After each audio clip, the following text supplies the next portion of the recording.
Hi, I'm Eric Burleson. I'm the congressman from Southwest Missouri, and previously we did a video as we were leading up to the One Big Beautiful Bill about the details of the bill. Now I think it's time that the bill has passed, that we can walk through exactly what happened, the good, the bad, and the way forward.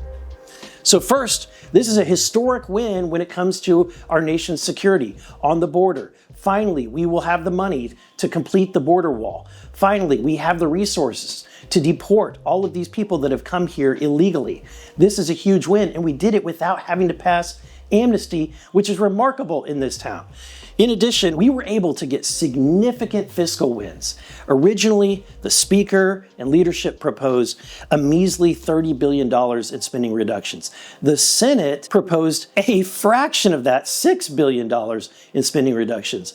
The Freedom Caucus and other fiscal hawks fought tooth and nail, and we were able to push those spending reductions all the way up to $1.5 or $1.7 trillion in spending reductions. Huge win, the biggest reduction in spending in the history of the United States. We also were able to unleash America's energy by making many of Trump's executive orders permanent and in the bill. We were finally able to get welfare reform into the bill and passed into law. We saw that there's so much waste, fraud, and abuse. We learned that from DOGE within these systems, and we were able to reinstitute the work requirements rules that were originally passed back in the 90s under Bill Clinton, but they've been watered down over time, especially by Joe Biden. We were able to reinstitute those work requirements rules because at the end of the day, American taxpayers should not be footing the bill for people that don't want to work if they can. We're talking about able-bodied young adults, not disabled people, not senior citizens, not pregnant moms, not children. We're talking about young single adults who are receiving government aid and aren't even willing to go out and get a job. We ended that practice, which is a big, big win.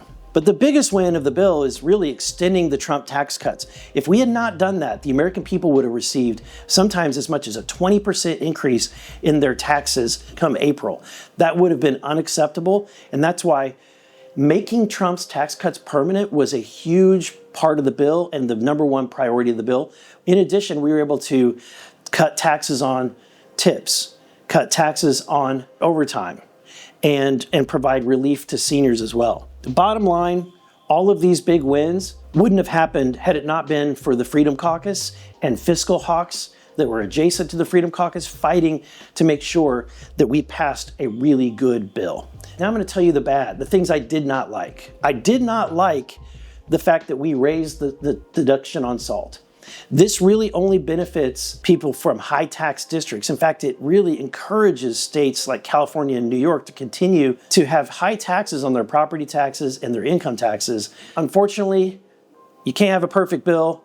In order to get that block of votes, this is what had to be put into it. But at least we were able to put in an end to that so that by the year 2031, that salt tax will be reduced. I also don't like what the Senate parliamentarian did. And look, the parliamentarian is really a foil. The way the process works, if leadership wants to pass a provision, they can figure out how to pass it. They can write it in such a way that it does make it through the bird bath and pass the parliamentarian. Unfortunately, that did not happen with some of these. The bill came out really watered down a lot of the wins that we had gotten, but the good news is a lot of these things can be addressed through executive action and with future bills. And so we believe that many, if not all of these items that were a concern coming out of the Senate can be handled through some kind of executive action. So where did we end up? If you look at this chart, the purple line is the total change in deficits with interest on a dynamic score. The purple line, as you can see, goes up early, but then after a few years, as the policies start taking effect, it goes down to the point where we are actually saving money and we are ultimately deficit neutral at the worst. And so this is a key thing for us, that we were not going to grow the deficit. And so according to these numbers, we will not be growing the deficit, but this also doesn't include the things that we're able to do outside of the One Big Beautiful Bill. It does not include the executive actions that the president might take that could have significant savings. It also does not include the rescissions that the president is sending to us. And so there's a lot of opportunities that we can drive down any kind of deficits and hopefully get to a balanced budget.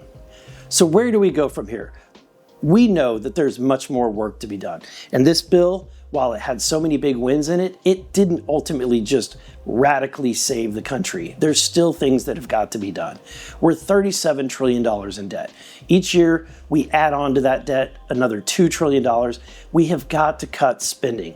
At least we're able to do that in a modest form in this bill. Hopefully, we can take that and continue to cut spending. We've got opportunities to do that. The president is sending us rescissions. Those are adding to the spending reductions that we already got in the bill. We also have opportunities to implement the DOGE savings in our next appropriations process. So again, we have a lot of work to do, but at least we started down that road. We know that we need to continue to fight for the unborn.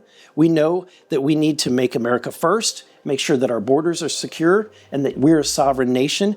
And we know that we have more work to be done when it comes to waste, fraud, and abuse. We will always have to be looking out to make sure that your taxpayer funds are protected. Thank you. I'm Eric Burleson, fighting for you.